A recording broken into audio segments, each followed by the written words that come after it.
बिस्मिल्लाहिर्रहमानिर्रहीम अस्सलाम वालेकुम।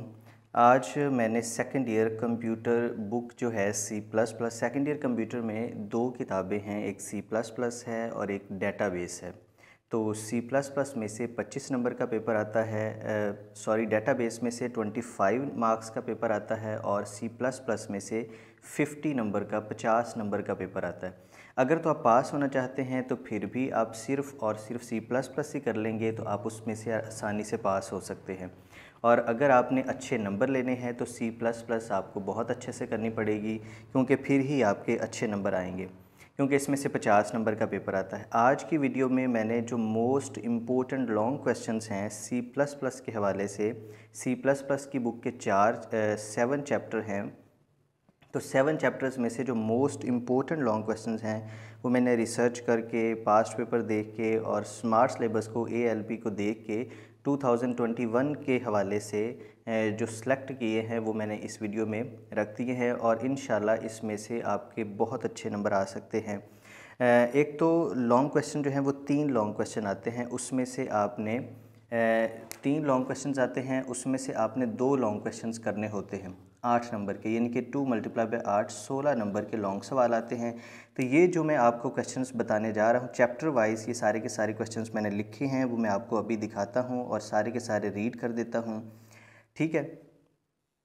तो ये क्वेश्चन करने का फ़ायदा ये है कि अगर आप जो है ये लॉन्ग क्वेश्चन करते हैं तो इसमें अगर कोई लॉन्ग क्वेश्चन नहीं आता तो इसमें मोस्टली आपके जो शॉर्ट क्वेश्चंस हैं और MCQs हैं वो भी सारे तकरीबन अप्रॉक्सीमेटली सॉल्व हो जाते हैं। जैसे चैप्टर नंबर 1 के मैंने लॉन्ग क्वेश्चन लिखे हैं। चैप्टर नंबर 1 में पहला लॉन्ग क्वेश्चन कौन सा है? Explain high level language. तो हाई लेवल लैंग्वेजेस कौन सी हैं? सी प्लस प्लस, जावा, कोबोल, पास्कल, ये सारी की सारी हाई लेवल लैंग्वेजेस हैं। आप कैसे इसको एक्सप्लेन करेंगे? पहले इसकी डेफिनेशन लिखेंगे, फिर उन सारी की सारी जो हाई लेवल लैंग्वेजेस हैं उनके नाम लिखेंगे और फिर सारी जो 5-6 हाई लेवल लैंग्वेजेस बुक में दी हुई हैं उनको 3-4 लाइनों में एक्सप्लेन करेंगे और लास्ट में मशीन लैंग्वेज यानी कि लो लेवल लैंग्वेज और हाई लेवल लैंग्वेज का डिफरेंस करेंगे। इस तरह से ये 8 नंबर का लॉन्ग क्वेश्चन पूरा होगा अगर ये आ जाता है। और अगर नहीं भी आता तो ये इसकी डेफिनेशन और जो लैंग्वेजेस हैं उनके नाम, उसके फ़ायदे और उसका डिफरेंस वो वैसे भी शॉर्ट में बहुत इंपॉर्टेंट है। इसी तरह से क्वेश्चन नंबर 2 जो है, व्हाट आर लैंग्वेज ट्रांसलेटर और लैंग्वेज प्रोसेसर। तो लैंग्वेज ट्रांसलेटर कौन सा होता है? ऐसा सॉफ्टवेयर जो कि हाई लेवल लैंग्वेज को मशीन लैंग्वेज में ट्रांसलेट करता है। और ये 3 हैं, कौन कौन से? कंपाइलर, इंटरप्रेटर और असेंबलर। ये तीनों ही आपने अच्छे तरीके से कर लेने हैं और डिटेल के साथ आपने तैयार कर लेने हैं। और वही बात कि अगर ये लॉन्ग क्वेश्चन नहीं आता फॉर एग्जांपल, तो ये लैंग्वेज ट्रांसलेटर की डेफिनेशन, कंपाइलर की डेफिनेशन, इंटरप्रेटर की डेफिनेशन, असेंबलर की डेफिनेशन ये शॉर्ट में आ सकती है और इसमें से MCQs भी बन सकता है। इनके मोस्ट इंपॉर्टेंट ये क्वेश्चन है। आगे आ जाता है व्हाट आर एरर्स और एक्सप्लेन टाइप्स ऑफ एरर्स। ये क्वेश्चन एक और तरह से भी आ सकता है, यानी कि what are bugs and what are different types of bugs. यानी कि कंप्यूटर लैंग्वेज में एरर को बग के नाम से भी जाना जाता है, BUG बग। तो ये 3 तरह की एरर हैं, सिंटैक्स एरर है, रन टाइम एरर है और लॉजिकल एरर है। ये 3 एरर्स आपने अच्छे तरीके से याद करनी है और अगर ये लॉन्ग क्वेश्चन आता है तो एक्सप्लेन करना है। और अगर ये नहीं आता है तो देखें एरर की डेफिनेशन आ सकती है, टाइप्स ऑफ एरर कौन कौन सी हैं और सिंटैक्स एरर की डेफिनेशन बताएं, रन टाइम एरर की डेफिनेशन बताएं, ये सिंटैक्स एरर और लॉजिकल एरर में डिफरेंस बताएं। इस तरह से शॉर्ट आ सकता है और MCQs में आ सकता है बग क्या होता है, एरर क्या होता है, टाइप्स कितनी किस्म की हैं, इसमें से कौन सा सिंटैक्स एरर है। इस तरह से वो शॉर्ट क्वेश्चन भी आ सकता है, MCQs भी आ सकता है। और क्वेश्चन नंबर 4 क्या है? What are necessary steps to make a complete program. यानी कि एक कंप्लीट प्रोग्राम बनाने के लिए और उसको एग्जीक्यूट करने के लिए कंप्लीट जो प्रोसेस है वो क्या है, वो स्टेप्स आपने लिखने हैं। तो स्टेप्स कौन से हैं? सबसे पहले हम क्या करते हैं? क्रिएट करते हैं, प्रोग्राम को लिखते हैं, उसको सेव करते हैं, कंपाइल करते हैं, लिंक, लोड और एग्जीक्यूटिंग, ये सारे के सारे स्टेप्स हैं। तो ये आपने अच्छे तरीके से याद कर लेने। तो चैप्टर नंबर 1 में से ये मोस्ट इम्पोर्टेंट क्वेश्चंस हैं जो मैंने लिख दिए हैं और इनका तरीका भी बता दिया है कि किस तरह से आपने इनको राइट करना है और याद आपने सारी करने हैं। क्योंकि अगर ये 4 क्वेश्चन आपने याद कर लिए तो आप ऐसा समझें कि आपने पूरा चैप्टर 1 जो है वो अच्छे से तैयार कर लिया है, क्योंकि इसी में से ही शॉर्ट बनेंगे और इसी में से ही इंशाल्लाह MCQs आपके कवर हो जाएंगे। तो आगे आ जाएं इसमें चैप्टर नंबर 2 पे।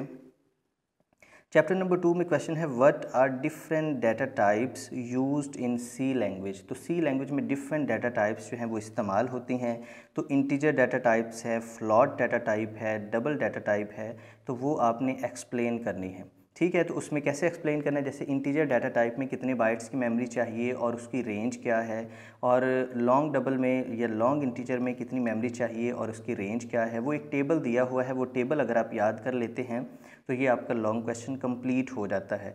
और टेबल के साथ आपके फिर एमसीक्यूज़ भी उसी में से कवर हो जाएंगे, और इंटीजर डाटा टाइप्स कौन कौन सी हैं वो भी आपके कवर हो जाएंगे, फ्लोट डाटा टाइप्स कौन कौन सी हैं वो भी आपके कवर हो जाएंगे। तो ये कंप्लीट लॉन्ग करने से आपके काफ़ी सारे शॉर्ट भी कवर हो जाते हैं। नेक्स्ट क्वेश्चन आ जाता है what is an operator. Operator क्या है, और explain different types of operators. तो ये भी बहुत इंपॉर्टेंट क्वेश्चन है। ऑपरेटर क्या होता है, इनके ऐसे सिंबल्स जो कि ख़ास मकसद के लिए इस्तेमाल किए जाते हैं। जैसे प्लस का सिंबल है, इसकी मदद से हम दो नंबर्स को जमा कर सकते हैं। मल्टीप्लिकेशन का सिंबल है, इसकी मदद से हम दो नंबर्स को मल्टीप्लाई कर सकते हैं।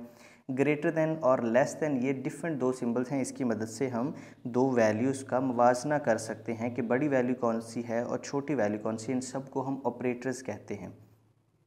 तो टाइप्स ऑफ ऑपरेटर्स कौन सी हैं, जैसे कि अरिथमेटिक ऑपरेटर है, लॉजिकल ऑपरेटर है, इंक्रीमेंट और डिक्रीमेंट ऑपरेटर है, और रिलेशनल ऑपरेटर है, रिलेटिव ऑपरेटर है, और फिर असाइनमेंट ऑपरेटर है।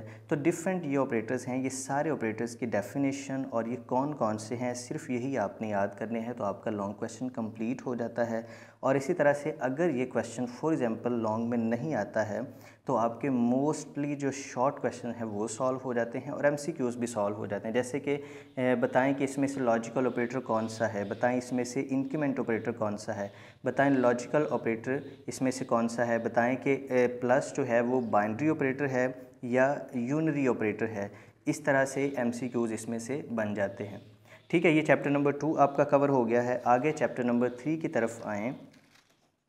चैप्टर नंबर 3 में क्वेश्चन है what is a print F function. इसको एक्सप्लेन करें। तो एक्सप्लेन कैसे करना है, प्रिंट एफ फंक्शन की डेफिनेशन लिखनी है, इसका सिंटैक्स लिखना है। सिंटैक्स क्या है, प्रिंट एफ और फिर ब्रैकेट स्ट्रिंग कॉमा आर्गूमेंट्स, और फिर स्ट्रिंग के बारे में लिखें। स्ट्रिंग में तीन चीज़ें आ जाती हैं, टेक्स्ट आ जाता है, फॉर्मेट स्पेसिफायर आ जाता है, एस्केप सीक्वेंस आ जाता है, और फिर आर्गूमेंट्स के बारे में बताएं कि आर्गूमेंट्स वो वेरिएबल्स हो सकते हैं, कॉन्स्टेंट्स हो सकते हैं, एक्सप्रेशन हो सकते हैं, जिनकी वैल्यू हमने स्टोर की होती है और वो हमने रिप्रेजेंट करवानी होती है रिज़ल्ट में।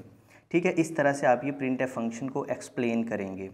और आगे आ जाता है what is a format specifier. इसको एक्सप्लेन करें। फॉर्मेट स्पेसिफायर की डेफिनेशन लिखेंगे। फॉर्मेट स्पेसिफायर परसेंटेज सिंबल से स्टार्ट होते हैं, और फॉर्मेट स्पेसिफायर जो है वो सिर्फ़ और सिर्फ प्रिंट एफ फंक्शन में और स्कैन एफ फंक्शन में इस्तेमाल किए जाते हैं, और स्ट्रिंग में इनको इस्तेमाल किया जाता है। ये इनकी डेफिनेशन है। और फिर इसका प्रॉपर सिंटैक्स आप लिखेंगे। Percentage, flag, field width, precision और कन्वर्जन करैक्टर, ये सारी चीज़ें इसमें लिखेंगे और फिर उनको एक्सप्लेन करेंगे। और डिफरेंट डाटा टाइप्स के फॉर्मेट स्पेसिफायर्स क्या हैं वो आपने नाम लिख देने हैं। अब देखें, ये क्वेश्चन करने से आपकी डेफिनेशन भी क्लियर हो जाती है, सिंटैक्स भी क्लियर हो जाता है, और कौन से फॉर्मेट स्पेसिफायर्स किस डाटा टाइप के लिए इस्तेमाल होते हैं। जैसे कि इंट के लिए परसेंटेज डी इस्तेमाल होता है, फ्लॉट के लिए परसेंटेज एफ इस्तेमाल होता है। इस तरह से वो सारे के सारे एमसीक्यूज़ भी आपके क्लियर हो जाते हैं। नेक्स्ट आ जाता है what is a escape sequence. Escape sequences क्या होते हैं, जो बैक स्लैश इस स्लैश से स्टार्ट होते हैं, जैसे बैक स्लैश एन है, बैक स्लैश टी है, बैक स्लैश बी है, और back slash double back slash हैं, और एप्स्ट्रॉफी, सिंगल एप्स्ट्रॉफी, डबल एप्स्ट्रॉफी, और बैक स्लैश आर है। ये काफ़ी सारे जो हैं, बैक स्लैश एफ है। तो ये काफ़ी सारे एस्केप सीक्वेंसेस हैं जो कि इस्तेमाल होते हैं। इनका पर्पस क्या है और इनकी एक एक एग्जांपल आपने याद कर लेनी है। और अगर ये लॉन्ग नहीं आता तो एस्केप सीक्वेंस की डेफिनेशन और इनमें से कुछ जो है वो पूछ सकते हैं, एमसीक्यूज़ में पूछ सकते हैं, ये सिर्फ शॉर्ट में पूछ सकते हैं कि बैक स्लैश एन का पर्पस क्या है, बैक स्लैश टी का पर्पस क्या है। इस तरह से शॉर्ट क्वेश्चन भी पूछा जा सकता है। आगे आ जाता है what is a scan F function. Scan F function क्या है, इसको एक्सप्लेन करें। तो स्कैनफ फंक्शन की आप डेफिनेशन करेंगे, उसका सिंटैक्स करेंगे, सिंटैक्स में जो चीज़ें हैं उनको आगे फर्दर एक्सप्लेन करेंगे। इस तरह से आपका ये थर्ड चैप्टर भी कवर हो जाता है सिर्फ यही क्वेश्चन करने से।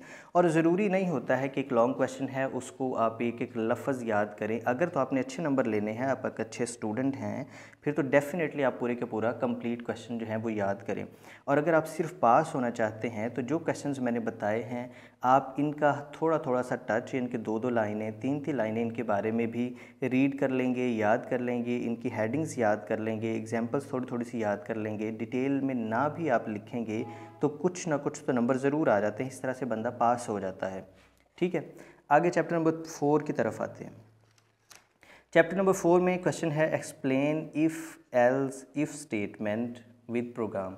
इसको कैसे आपने एक्सप्लेन करना है। इफ़ एल्स इफ़ की डेफिनेशन आप करेंगे अच्छे तरीके से, और फिर इसका सिंटैक्स आप लिखेंगे, और फिर इसका फ़्लो चार्ट आप लिखेंगे, और फ़्लो चार्ट को थोड़ा सा एक्सप्लेन करेंगे। जैसे कि कंडीशन 1 अगर ट्रू होती है तो ब्लॉक 1 एग्जीक्यूट हो जाएगा, और अगर कंडीशन 2 ट्रू हो जाती है तो ब्लॉक 2 जो है वो एग्जीक्यूट होगा। अपने अल्फाज में इसको एक्सप्लेन कर देना है। और अगर आप अच्छे स्टूडेंट नहीं हैं तो आप सिर्फ डेफिनेशन, सिंटैक्स और फ्लो चार्ट लिख के ही गुजारा कर सकते हैं, फिर भी अच्छे नंबर आपके आ जाएंगे। लेकिन अगर आप पूरे नंबर लेना चाहते हैं तो आपको ये डेफिनेशन, सिंटैक्स, फ्लो चार्ट बिल्कुल एक्यूरेट लिखना पड़ेगा, और साथ में एक प्रोग्राम भी आपको याद करना पड़ेगा जिसमें इफ़ एल्स इफ़ स्टेटमेंट का इस्तेमाल हुआ हो। वो कंप्लीट प्रोग्राम आप लिखेंगे और साथ में उसको एक्सप्लेन करेंगे कि ये कैसे जो है वो वर्क कर रहा है। क्वेश्चन नंबर 2 इसमें है nested if statement with program. तो नेस्टेड इफ़ की डेफिनेशन करेंगे, इसका सिंटैक्स लिखेंगे। नेस्टेड इफ़ की डेफिनेशन क्या होती है कि एक इफ़ स्टेटमेंट उसके अंदर एक और इफ़ स्टेटमेंट इस्तेमाल हो, उसको हम कहते हैं नेस्टेड इफ़ स्टेटमेंट। तो आगे इसको जो है हम इसका सिंटैक्स लिखेंगे, इसका फ़्लो चार्ट लिखेंगे, और इसको फर्दर और एक्सप्लेन करेंगे इसके विद प्रोग्राम। प्रोग्राम कोई भी एक आप याद कर लेंगे जिसमें नेस्टेड इफ़ जो है ये कंसेप्ट इस्तेमाल हुआ हो। ठीक है, आगे हम चैप्टर नंबर 4 की तरफ आते हैं। चैप्टर नंबर 4 में क्वेश्चन है explain for loop with the help of syntax या with the help of program. इस तरह से आ सकता है। तो हम क्या करेंगे, फॉर लूप की डेफिनेशन करेंगे, उसका सिंटैक्स लिखेंगे, उसका फ्लो चार्ट लिखेंगे, और आगे जो स्टेप्स उन्होंने बताए हुए हैं वो भी हम एक्सप्लेन करेंगे, और एक प्रोग्राम ऐसा याद करेंगे जिसमें फॉर लूप का इस्तेमाल हुआ हो, और वो भी हम लाजमी तौर पे लिखेंगे। फिर आपके 8 नंबर आएंगे। और इसी तरह से नेस्टेड लूप जो है with the help of syntax, जिस तरह से नेस्टेड इफ़ स्टेटमेंट होता है इसी तरह से नेस्टेड लूप है। एक लूप उसके अंदर एक और लूप हो उसको नेस्टेड लूप कहते हैं, और किसी भी किस्म का लूप किसी भी किस्म के लूप के अंदर इस्तेमाल किया जा सकता है। और इसका सिंटैक्स हम लिखेंगे, और इसका फ़्लो चार्ट हम बनाएंगे, और फ्लो चार्ट के अलावा एक प्रोग्राम भी याद करेंगे, और फिर उसको एक्सप्लेन भी करना सीखेंगे। फिर जाके आपके ये 8 नंबर आएंगे। और सिर्फ यही चैप्टर्स हैं, 5 चैप्टर, पहले 5 चैप्टर्स, और आगे वाले जो छठा और सातवां है उसमें से आपको लॉन्ग करने की कोई ज़रूरत नहीं है। इन्हीं 5 में से आपके जो लॉन्ग है वो इंशाल्लाह ज़रूर कवर हो जाएंगे, और जो शॉर्ट हैं वो भी मोस्टली इन्हीं में से आएंगे, और MCQs भी मोस्टली इन्हीं में से बन जाएंगे, और आपका काफ़ी अच्छी जो तैयारी है वो इन्हीं क्वेश्चंस को सॉल्व करके हो जाएगी। तो नेक्स्ट वीडियो में इंशाल्लाह मैं आपको ये लॉन्ग जो प्रोग्राम होंगे वो बताऊंगा। जितने भी प्रोग्राम्स हैं C++ में जो लॉन्ग हैं, जो 8 नंबर का लॉन्ग आ सकता है, वो मैं आपको बताऊंगा। तो दुआ में याद रखिएगा। अल्लाह हाफिज़।